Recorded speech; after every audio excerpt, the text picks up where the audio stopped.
जाति धर्म ना कोनो भरम ना कोनो मन बढ़ के लिए। जाति धर्म ना कोनो भरम ना कोनो मन बढ़ के लिए। कमल के बटन दबैया भैया, कमल का बटन दबैया हो बहिनी अपने आजमगढ़ के लिए। कमल का बटन दबैया भैया अपने आजमगढ़ के लिए। कमल का बटन दबैया भैया।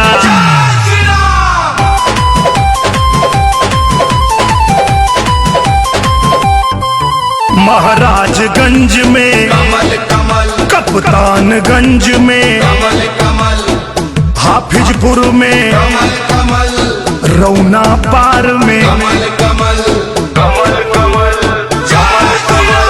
भीमबार में कमल कमल, जियनपुर में कमल कमल, गुजर पार में कमल कमल, मेहनगर में कमल कमल।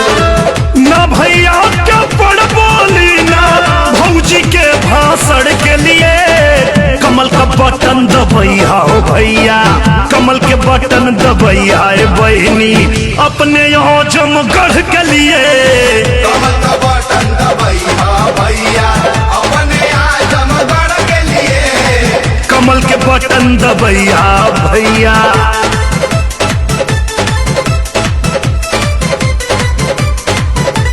पलहनी में चाहकी कमल कमल, चकर पानपुर कमल कमल, खिली सठियाओं में कमल कमल, तरवा क्षेत्र में कमल कमल, कमल कमल, कमल कमल, पूरा हरैया कमल कमल, बिलरियागंज में कमल कमल, जहानागंज में कमल कमल, खिली बोंगरिया। कमल कमल। अपन वोट गवैया जन तू कोनो भी मन चढ़ के लिए। कमल के बटन दबैया हो भैया, कमल का बटन दबैया हो बहिनी अपने आजमगढ़ के लिए। कमल का बटन दबैया भैया अपने आजमगढ़ के लिए। कमल के बटन दबैया हो भैया।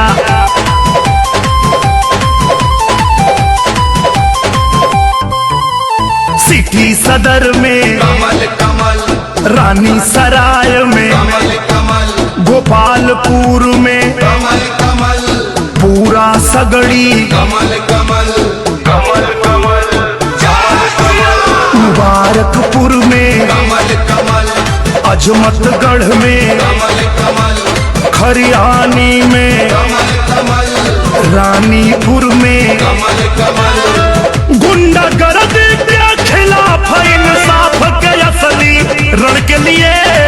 कमल का बटन दबैया हो भैया, कमल के बटन दबैया बहिनी अपने आजमगढ़ के लिए। कमल का बटन दबैया भैया अपने आजमगढ़ के लिए।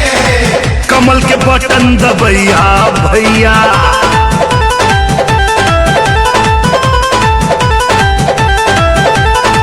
ए भैया कमल के बटन दबैया।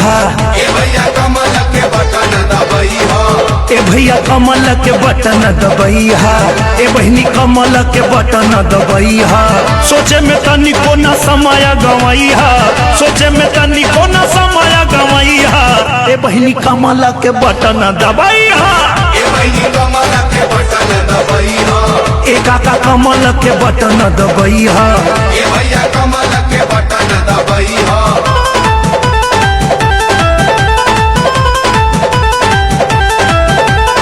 दिल्ली से मोदी जी के भइल बा इशारा, दिल्ली से मोदी जी के भइल बा इशारा।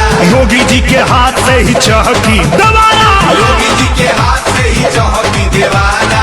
केहू के जनी बहकावा में तू अइहा, केहू के जनी बहकावा में तू अइहा। ए भैया कमल के बटन दबैया। ए बहिनी कमल के बटन दबैया। चाचा हो कमल के बटन दबैया। ए भैया कमल के बटन दबैया।